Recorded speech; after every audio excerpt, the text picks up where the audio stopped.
Just hours into the outbreak of the war in the Middle East, I warned that the fighting risked triggering a chain reaction that no one could control. More than 3 weeks on, the war is out of control.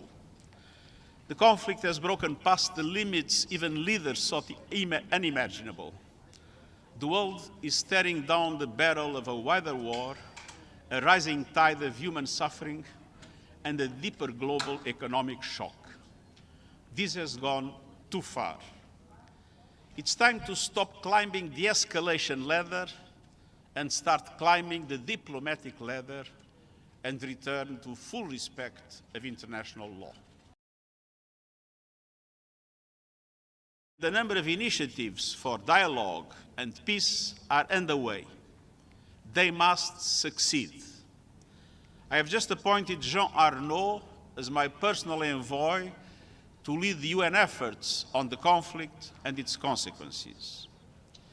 My message to the United States and Israel is that it is high time to end the war as human suffering deepens, civilian casualties mount, and the global economic impact is increasingly devastating. And my message to Iran is to stop attacking their neighbors that are not parties to the conflict.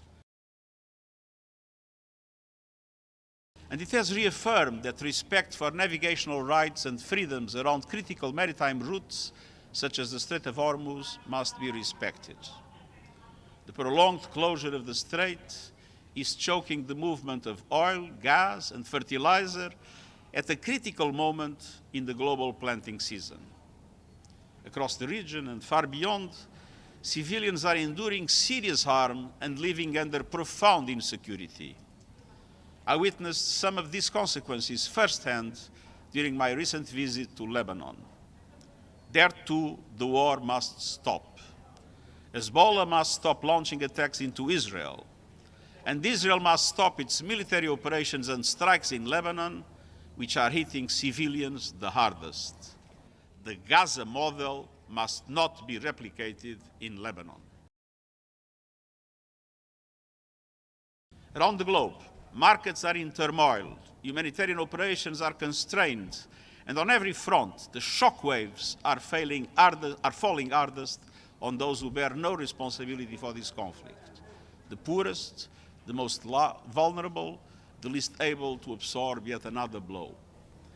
The UN system is deeply engaged in trying to minimize the consequences of the war. And the best way to minimize those consequences is clear: end the war immediately. War is not the answer. We need a way out of this disaster. Diplomacy is the way out. Full respect of international law is the way out.